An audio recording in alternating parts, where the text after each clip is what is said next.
Hello learners, this will be problem solving session.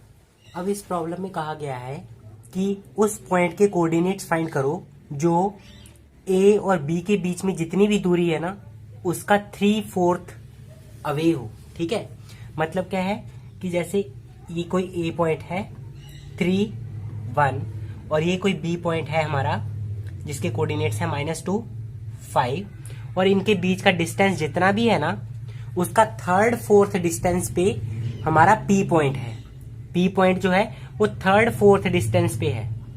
ठीक है, तो मान लेते कहीं यहाँ पे है और इसके कोऑर्डिनेट्स हम मान लेते हैं कि एक्स वाई है। ये फाइंड करने हैं हमें। ठीक है, एक्स और वाई की वैल्यू निकालनी है और ये पी पॉइंट जो है वो ए से ए बी के 3/4 डिस्टेंस पे। ठीक है, तो इसी इंफॉर्मेशन को हम मैथमेटिकली इस तरह से लिख सकते हैं, this distance A P is equal to 3/4 of A B. Clear है? ठीक है, तो अब हमें इस पॉइंट के कोऑर्डिनेट अगर निकालने हैं, ठीक है, तो हमारा पी क्या है यहाँ पे सेक्टिंग पॉइंट हो गया। अगर आपको सेक्टिंग पॉइंट के कोऑर्डिनेट्स निकालने हैं तो आपको रेशो पता होनी चाहिए, राइट? तो हम रेशो निकालते हैं, मतलब हम क्या कैलकुलेट करेंगे, A P ratio P B which is equal to A P by P B. ये हमने निकालना है। क्लियर है? तो यहां से चेक करो इस इक्वेशन वन को। इक्वेशन वन को हम इस तरह से लिख सकते हैं, A P by A B equals to 3/4। कोई इश्यू तो नहीं है आपको? ठीक है, is everything all right? Okay fine. Now अब हम A P divided by A B को A P plus P B लिख सकते हैं, कोई इश्यू नहीं है, और इक्वल्स टू 3/4। अरे भाई ए बी किससे मिलके बना है? A P plus P B से तो मिलके बना है, तो A B equals to A P plus P B लिखने में क्या दिक्कत है? लिख सकते हैं ना। यस, वही तो किया फिर हमने। अब हम क्या करेंगे, हमने क्या निकालना है, A P by P B. तो अब हम क्या करते हैं, क्रॉस मल्टीप्लाई कर लेते हैं। ठीक है, तो चलिए क्रॉस मल्टीप्लाई कर लेते हैं, क्या आ जाएगा फिर, 4 AP is equals to 3 multiply A P plus P B. इसकी मल्टीप्लाई इसके साथ करेंगे, क्रॉस मल्टीप्लाई ये, और इसकी मल्टीप्लाई इसके साथ। ठीक है, पहले एक साइड की मल्टीप्लाई करनी है, जब वो हो जाए फिर इक्वल टू का साइन लगाना है, फिर दूसरे साइड मल्टीप्लाई करनी। क्लियर है? कितना आ जाएगा देखो, 4AP equals to 3AP multiply कर दिया मैंने अंदर, और इसकी 3 की मल्टीप्लाई पीबी के साथ भी करेंगे। ये आ गया आपके पास। अब एपी एपी वाले एक साइड इकट्ठे कर लेते हैं, कितना आ जाएगा, 4AP plus minus 3AP equals to 3PB। 4AP में से 3AP गई, कितना आ जाएगा, 1AP is equals to 3PB। अब हमें क्या निकालना है, AP बाई PB निकालना है।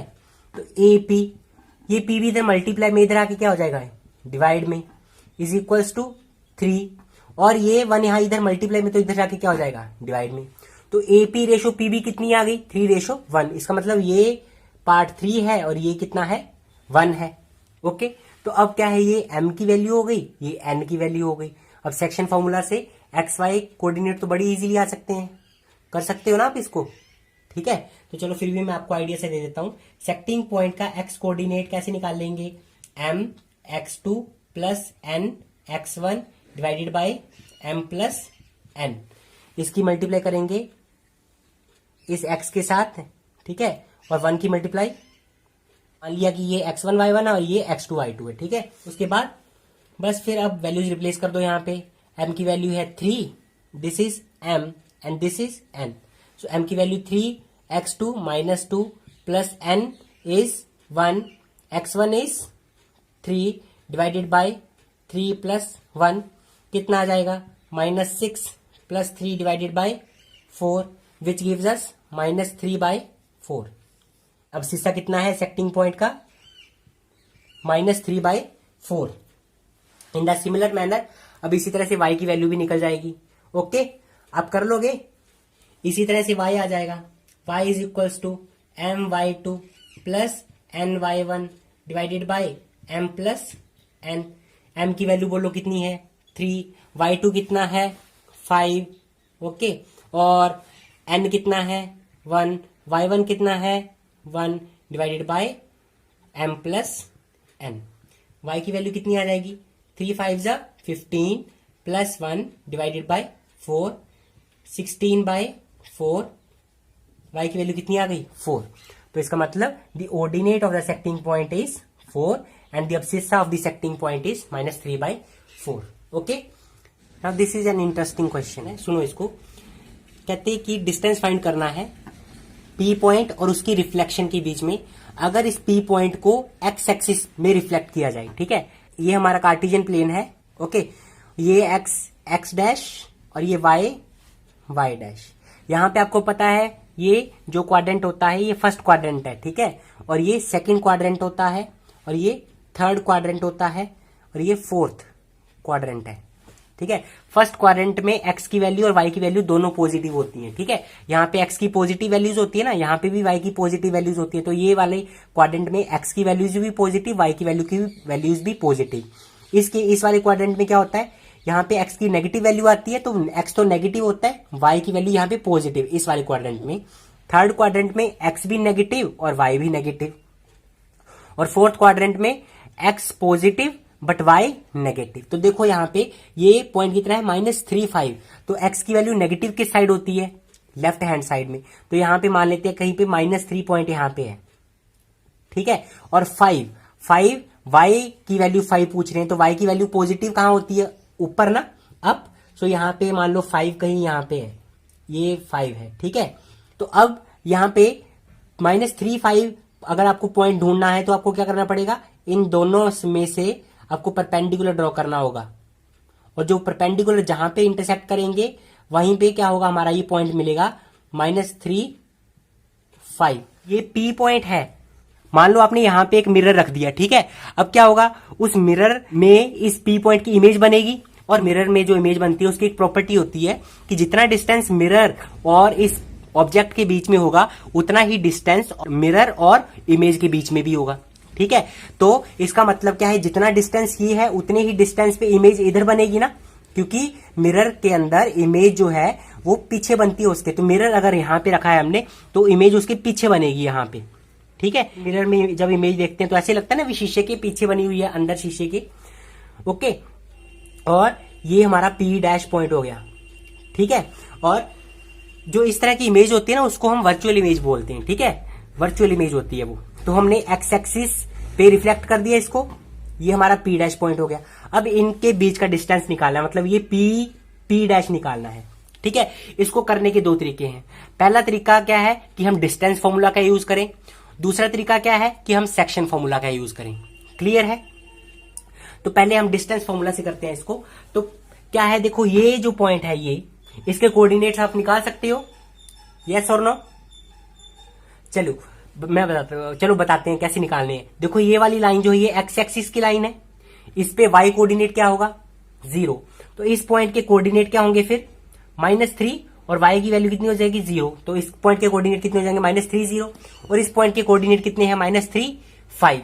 ठीक है, तो इन दोनों पे डिस्टेंस फॉर्मूला लगा सकते हैं हम। ठीक है, तो ये पॉइंट मान लेते हैं A है। ओके, और हम PA डिस्टेंस निकाल लेते हैं। PA डिस्टेंस निकाल लोगे कैसे, x2 minus x1 whole square plus y2 minus y1 whole square. ठीक है, और फिर उसका स्क्वायर रूट। क्लियर है, इस तरह से ये मान लो x1 y1 है और ये x2 y2 है। ठीक है, आप ऐसे इसको x1 y1 और इसको x2 y2 मान लो, ऐसा भी कर सकते हो आप। तो ये डिस्टेंस निकाल लेंगे। अभी बोला था मैंने कि जब मिरर में इमेज बनती है तो उसकी एक प्रॉपर्टी होती है कि जितना डिस्टेंस मिरर और ऑब्जेक्ट के बीच में होता है उतना ही डिस्टेंस मिरर और इमेज के बीच में भी होता है। Since we have to find the distance between this point and its reflection, that's why we have to double this distance. PA distance को डबल करना पड़ेगा ना। क्लियर, समझ आ रहा है लॉजिक। ठीक है, क्यों डबल क्यों करना पड़ेगा, क्योंकि हमें पता है कि जितना डिस्टेंस ये होगा ना उतना ही डिस्टेंस ये होगा, तो इसीलिए ये डिस्टेंस निकाल के हम उसका डबल कर देंगे। ठीक है, तो डिस्टेंस फॉर्मूला से ये आप कैलकुलेट कर लोगे और उसका डबल कर दोगे तो ये PP डैश आ जाएगा। क्लियर है, तो ये आप ट्राई करेंगे। पहले PA निकाल लेंगे, PA निकालने के बाद क्या होगा, PP डैश निकालने के लिए क्या करोगे आप, इस PA का डबल कर दोगे, ये आपका ये डिस्टेंस आ जाएगा पॉइंट और उसकी रिफ्लेक्शन के बीच में। क्लियर है, ये था फर्स्ट मेथड। तो डिस्टेंस फॉर्मूला से आपने खुद ट्राई करना है। सेकंड मेथड में आपको बताता हूँ कैसे करेंगे, सेक्शन फॉर्मूला। और डिस्टेंस फॉर्मूला से करेंगे। सेक्शन फॉर्मूला से कैसे करेंगे, देखो इस पॉइंट के कोऑर्डिनेट्स हमें पता है -3 0 है, और इसके कोऑर्डिनेट हम मान लेते हैं क्या है, एक्स डैश वाई डैश मान लेते हैं, इसके coordinate X dash Y dash है। ठीक है, अब ये P और P डैश को आपस में ज्वाइन कर दो आप। ठीक है, तो ये एक स्ट्रेट लाइन बन गई ना, और क्योंकि ये डिस्टेंस और ये डिस्टेंस इक्वल है तो ये रेशो कितनी होगी, 1 1 होगी।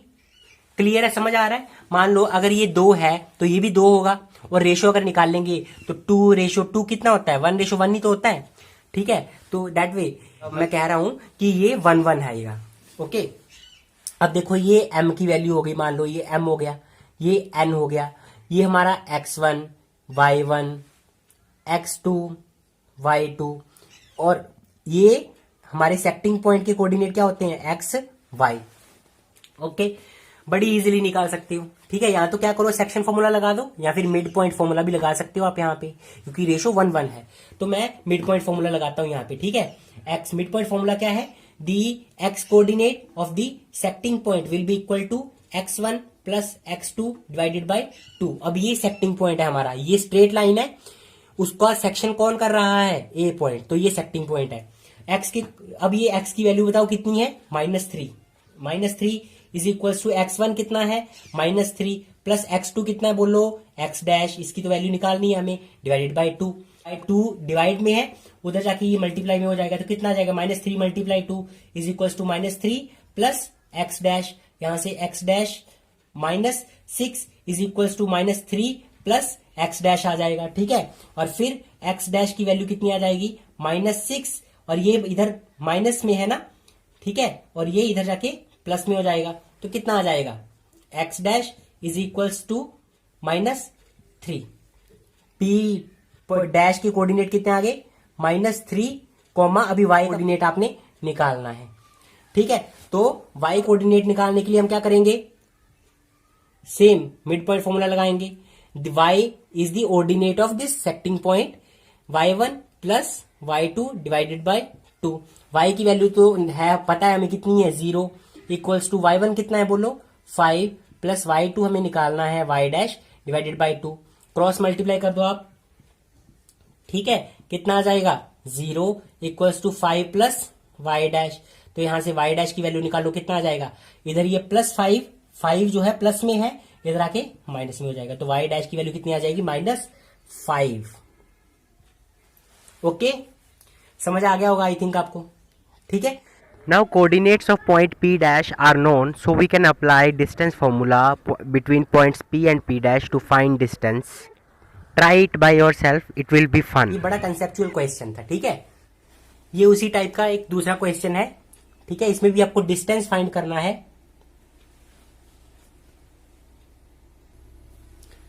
पॉइंट P 5-3 और उसकी रिफ्लेक्शन के बीच में डिस्टेंस निकालना है।